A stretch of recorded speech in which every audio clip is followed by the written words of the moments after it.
দর্শক, বাংলায় আসছেন অনুপম খের। তিনি কেন আসছেন, তিনি এবার বাংলায় এসে কী করবেন, সেটা কিন্তু এই খবরে জানবেন।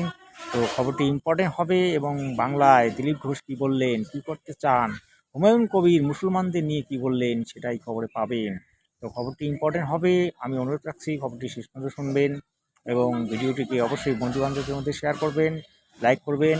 তারপর আপনারা অবশ্যই আপনাদের নিজস্ব মন্তব্য কমেন্টে জানাবেন যে এই ধরনের ভিডিওগুলি আপনাদের পছন্দ কি অপছন্দ, এবং খবরগুলি ভালো হয় কি মন্দ হয় সেটাও জানাবেন।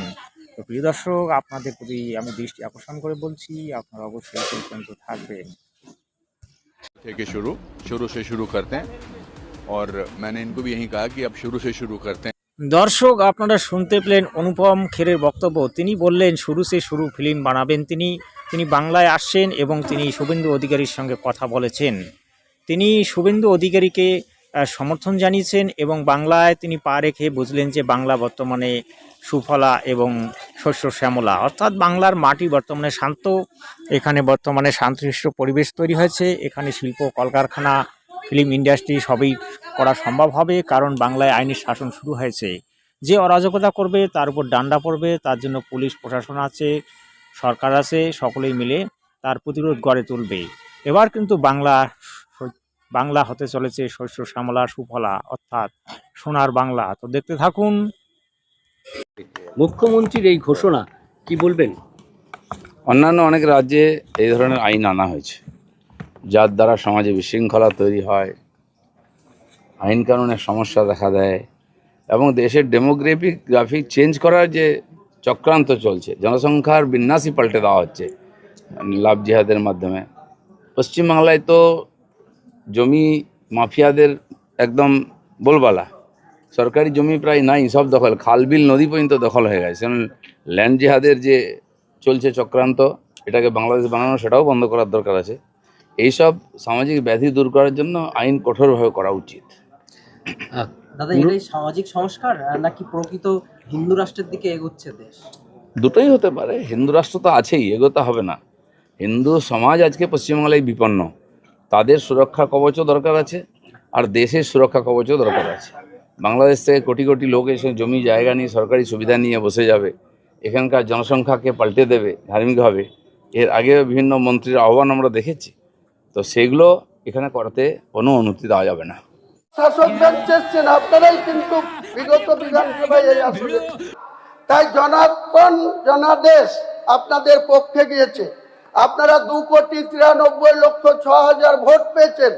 বিরোধীদের ভোট কিন্তু সব মিলে দেখবেন 3,22,00,000 আছে। এটা স্মরণ রাখবেন, স্মরণ রেখে কথা বলবেন সদনে।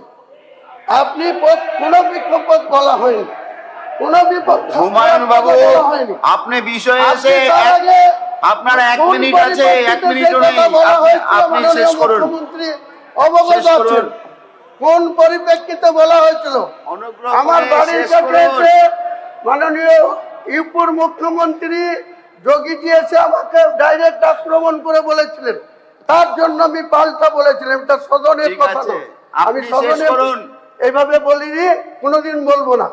আপনাদের সকলের এই সম্মান দিয়ে বাইরেও বলবো না, বাইরেও বলবেন না, কিন্তু বাইরে যদি আমি আপনাকে তর্ক করে সময় নষ্ট করবেন না। ঠিক আছে, ঠিক আছে। দর্শক, এই ছিল বিগ ব্রেকিং নিউজ। তিনজনের কথা শুনলেন। হুমায়ুন কবির একেবারে ফাটিয়ে দিলেন। তিনি ভয় দেখালেন, কিন্তু ভয়ের কোনো কারণ নেই। হুমায়ুন কবিরের রাজত্ব শেষ, তৃণমূলের রাজত্ব শেষ, বামফ্রন্টের রাজত্ব শেষ।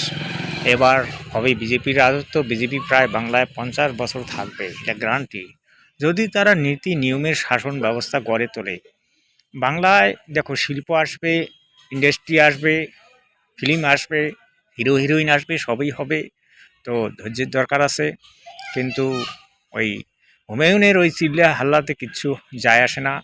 ইনি হচ্ছেন ওই কি বলে, গর্জে দেওয়া বসে না। আর এদিকে দিলীপ ঘোষ যে কথাগুলি বললেন সর্বসত্য, তার কথাগুলিকে মর্যাদা দিতেই হবে। তো বাংলায় আপনারা প্রস্তুত থাকুন, আইনের শাসন ব্যবস্থা গড়ে তুলুন এবং আইনটাকে মেনে চলুন। অবশ্যই বাংলা শস্য শ্যামলা সুজলা সুফলা হবে। বাংলায় আইনের শাসন গড়ে উঠবে, সোনার বাংলা গড়ে উঠবে। এই বলে আমি আমার কথা এখানে শেষ করছি। জয় হিন্দ, বন্দে মাতরম।